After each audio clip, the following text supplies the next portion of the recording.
स्कंद पुराण में भगवान शिव कहते हैं कि अन्य तीर्थों में स्वधर्म का विधिपूर्वक पालन करते हुए मृत्यु होने से मुक्ति मिलती है, परंतु बद्री क्षेत्र के दर्शन मात्र से ही मनुष्य को मुक्ति मिल जाती है। इस क्षेत्र के अधिपति साक्षात भगवान नारायण हैं। पहले सत्ययुग में भगवान विष्णु सब प्राणियों का हित करने के लिए मूर्तिमान होकर रहते थे। त्रेता युग में ऋषिगणों को केवल योगा अभ्यास से दर्शन देते थे।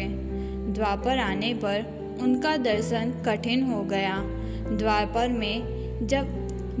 में जब वे बद्री का आश्रम में नहीं दिखाई दिए, तब सभी देवता ब्रह्मा जी के साथ क्षीर समुद्र के तट पर गए।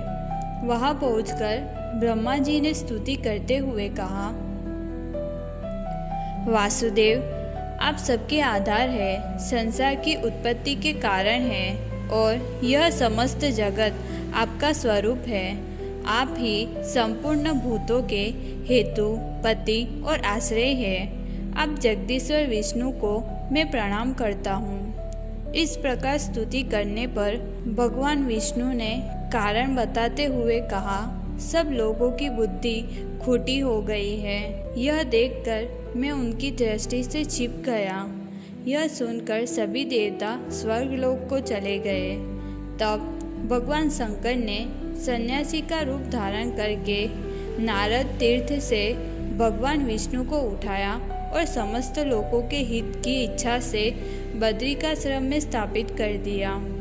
उनके दर्शन मात्र से बड़े बड़े पातक क्षण भर में नष्ट हो जाते हैं। बद्री तीर्थ में साक्षात भगवान नारायण निवास करते हैं। मोक्ष प्राप्ति की इच्छा वाले मनुष्य को बद्री तीर्थ के दर्शन अवश्य करने चाहिए, क्योंकि वह ज्ञान और योग साधन के बिना ही केवल एक जन्म में मनुष्य मोक्ष प्राप्त कर लेता है। बद्री क्षेत्र में पग पग पर भगवान विष्णु की प्रदक्षिणा होती है। बद्री क्षेत्र में भगवान विष्णु के प्रसाद का एक दाना भी मिल जाए तो वह ग्रहण करने पर समस्त पापों से मुक्ति मिल जाती है। पूर्व काल में अग्निदेव प्रयाग में एकत्र हुए ऋषियों के पास जाकर पूछते हैं, सब प्रकार की दूषित वस्तुओं के भक्षणजनक पातक से मेरा अंतःकरण लिप्त हो गया है। ब्रह्मज्ञानियों, मेरे उद्धार हेतु कोई उपाय बताइए। तब वहाँ उपस्थित मुनिश्रेष्ठ व्यास जी ने उन्हें बद्री क्षेत्र की शरण लेने को कहा। अग्निदेव गंगा में स्नान कर भगवान नारायण के आश्रम पर गए। वहाँ भगवान को प्रणाम करके उन्होंने भक्तिपूर्वक स्तवन किया। स्तुति किए जाने पर भगवान नारायण प्रसन्न होकर वर मांगने को कहा। तब अग्निदेव ने कहा, मुझे सर्वभक्षी तो होना ही पड़ता है, किंतु मेरे इस दोष का निवारण कैसे होगा? भगवान नारायण ने कहा, इस क्षेत्र के दर्शन करने मात्र से किसी भी प्राणी का पाप नहीं रह जाता। मेरे प्रसाद से तुम में कभी पातक का संपर्क न होगा। तब से लेकर सब दोषों से रहित भूतात्मा अग्निदेव बद्री तीर्थ में अपनी कला से विराजमान है। बद्री क्षेत्र में उपस्थित 5 शिलाएं हैं: नारद शिला, मार्कंडेय शिला, गरुड़ शिला, वाराही शिला और नरसिंह शिला। उनकी उत्पत्ति और महात्म्य। इन 5 शिलाओं में भगवान विष्णु की सदा स्थिति रहती है। वहीं पर सब पापों का नाश करने वाला अग्नि तीर्थ है। एक समय भगवान नारद ने एक शिला पर बैठकर वायु पीकर अत्यंत कठोर तपस्या की। वे 60,000 वर्षों तक भगवान महाविष्णु के दर्शन हेतु उस शिला पर विराजमान रहे। भगवान विष्णु ने ब्राह्मण रूप धारण कर मुनिश्रेष्ठ नारद से पूछा, मुने बताओ, तुम क्या चाहते हो?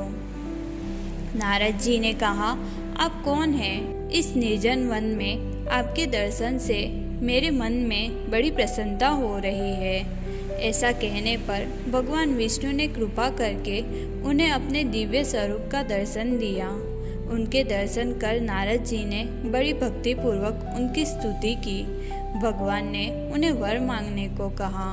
तब नारद जी ने कहा, यदि आप मुझे वर देते हैं तो एक तो अपने चरण कमलों में अविचल भक्ति दीजिए, हमेशा मेरी शिला के समीप रहना, यह दूसरा वर है, और मेरे इस तीर्थ के दर्शन, स्पर्श, स्नान और आचमन करने वाला मनुष्य पुनः संसार में शरीर न धारण करे, यह मेरा तीसरा वर है। श्री भगवान बोले, एवमस्तु। मैं तुम्हारे स्नेहवश समस्त चराचर जीवों को मुक्ति देने के लिए तुम्हारे तीर्थ में निवास करूँगा।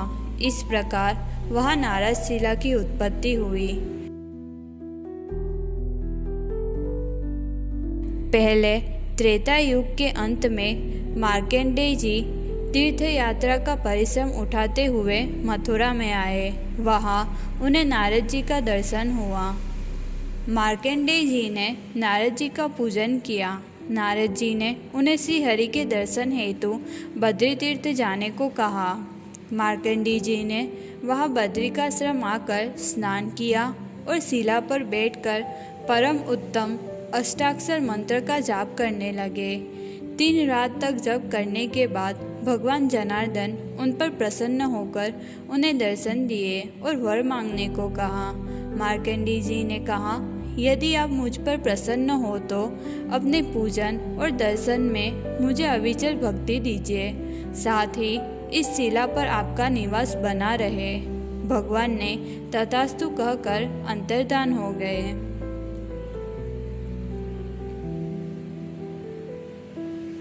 कश्यप जी के विंता के गर्भ से महाबली और महापराक्रमी पुत्र हुए, जिनका नाम गरुड़ और अरुण था।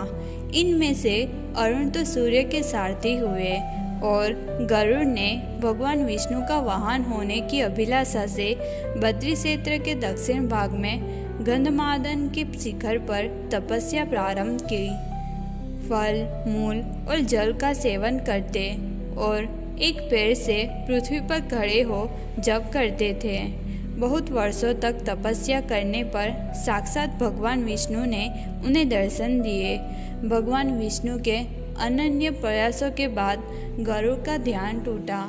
तब भगवान को समक्ष पाकर उनकी स्तुति करने लगे। भगवान विष्णु ने वहाँ गंगा को बुलाया। तब उस पर्वत के ऊपर साक्षात पंचमुखी गंगा प्रकट हुई। उन्हीं के जल से गरुड़ जी ने भगवान को पादार्घ्य दिया। फिर वर मांगने के लिए भगवान के प्रेरित करने पर गरुड़ जी ने कहा, भगवान, मैं एकमात्र आपका वाहन हूँ और आपके प्रसाद से देवता और दैत्यों में से कोई भी बल, वीर्य एवं पराक्रम द्वारा मुझे जीत ना सके। यह शिला मेरे नाम से विख्यात होकर समस्त पापों का हरण करने वाली हो तथा इसके स्मरण से मनुष्यों को कभी विष जनित व्याधि न हो। भगवान गरुड़ को वर देकर वहां से अंतर्धान हो जाते हैं।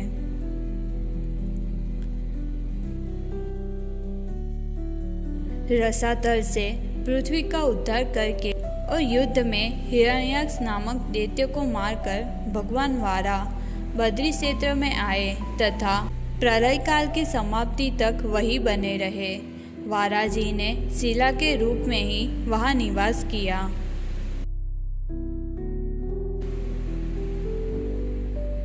भगवान नरसिंह अपने नखों के अग्रभाग से ही लीलापूर्वक हिरण्यकशिपु का वध करके प्रलय काल की अग्नि के समान उद्दीप्त दिखाई देने लगे।